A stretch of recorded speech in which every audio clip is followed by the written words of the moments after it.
कहते हैं यक्षिणी की सुंदरता से बचना नामुमकिन है।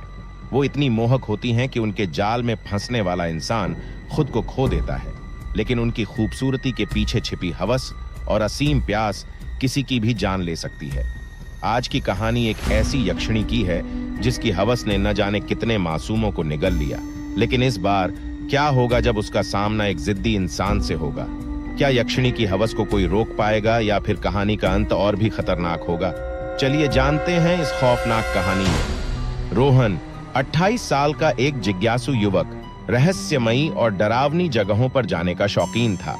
उसे हमेशा कुछ ऐसा करने में मजा आता था जो दूसरों के लिए नामुमकिन हो। जब उसने श्रापित हवेली के बारे में सुना तो उसका मन रोमांचित हो उठा।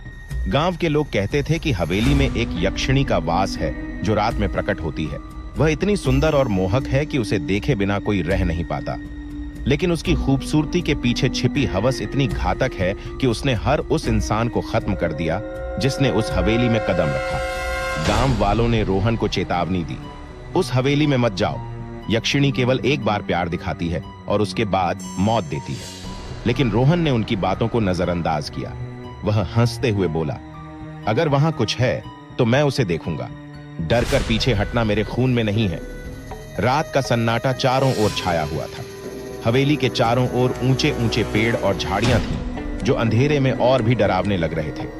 हवेली के अंदर से हल्की हल्की रोशनी झांक रही थी, मानो किसी ने रोहन का इंतजार किया। जैसे ही रोहन ने दरवाजा खोला, एक ठंडी हवा का झोंका उसके चेहरे पर लगा। अंदर का माहौल भारी और डरावना था। फर्श पर अजीब आकृतियां बनी हुई थीं और दीवारों पर पुराने खून के निशान थे। अचानक उसे एक धीमी और मोहक आवाज सुनाई दी। आवाज इतनी मीठी थी कि उसके कदम खुद ब खुद उस ओर बढ़ने लगे। कौन है वहां? रोहन ने डरते हुए पूछा। तभी एक कमरे से हल्की रोशनी चमकी और वहां से एक स्त्री की आकृति बाहर आई।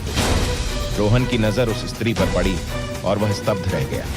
वह स्त्री इतनी खूबसूरत थी कि उसकी आंखें हट ही नहीं पा रही थी। उसकी त्वचा दूध जैसी सफेद थी। लंबे काले बाल उसके कंधों पर लहरा रहे थे और उसकी लाल आंखें मानो किसी सम्मोहन का जाल बुन रही थीं।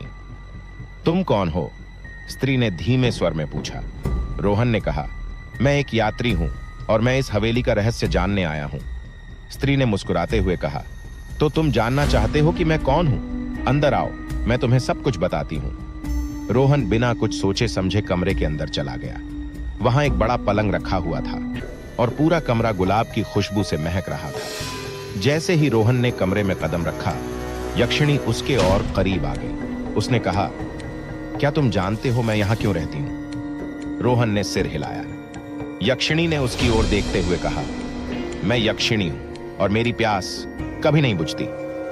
उसने धीरे धीरे रोहन का हाथ पकड़ लिया। उसका स्पर्श ठंडा था, लेकिन उसमें एक अजीब सी गर्माहट थी। यक्षिणी ने अपनी उंगलियों से रोहन के चेहरे को छुआ और उसकी लाल आंखें और गहरी हो गई। तुम मेरे हो, उसने कहा और रोहन को पलंग पर खींच लिया। रोहन ने खुद को छुड़ाने की कोशिश की, लेकिन उसकी ताकत कमजोर पड़ने लगी। यक्षिणी ने उसके करीब आकर उसके होंठों पर अपने होंठ रखकर चूमने लगी और कहा, तुम जानते हो मैं तुम्हें क्यों चाहती हूं? तुम्हारी आत्मा इतनी शुद्ध है कि यह मुझे अमर बना देगी। यक्षिणी की हवस बढ़ती जा रही थी। उसने रोहन को अपनी बाहों में जकड़ लिया और उसके होंठों को चूसने लगी। रोहन ने खुद को छुड़ाने की पूरी कोशिश की, लेकिन यक्षिणी की ताकत के आगे वह हारने लगा। तभी उसकी नजर कमरे के कोने में रखे एक पुराने दर्पण पर पड़ी।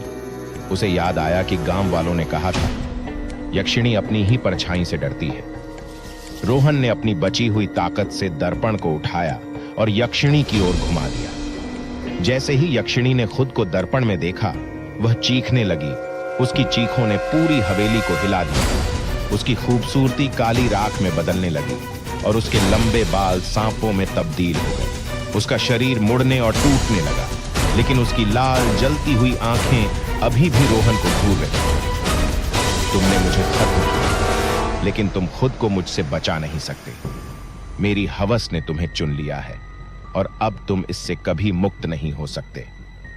यक्षिणी ने अपनी आखिरी सांस में अपना श्राप फेंक दिया। हवेली अचानक जीवित लगने लगी। दीवारों से मांस उगने लगा, फर्श पर खून बहने लगा और छत से टपकते हुए मवाद ने पूरे कमरे को भर दिया। रोहन भागने की कोशिश करता रहा, लेकिन हर दरवाजा खुद ब खुद बंद हो गया। अचानक उसके चारों ओर से हजारों यक्षिणियों के प्रेत प्रकट हो गए, सभी उसी तरह की खूबसूरती और हवस से भरी हुई। अब तुम हमारी प्यास बुझाओगे, उन सबने एक साथ कहा।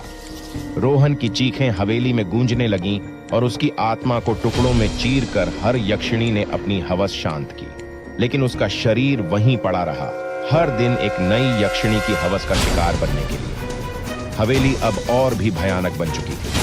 वहां से गुजरने वाला हर व्यक्ति उस खूबसूरत यक्षिणी के श्राप का शिकार हो जाता, और रोहन, वह कभी मरा नहीं, बल्कि अनंत काल तक हवेली में यक्षिणियों के जाल में फंसा रहा। कहते हैं अब उस हवेली में रोहन की चीखें सुनाई देती हैं, जो किसी को भी अंदर खींच लेती हैं।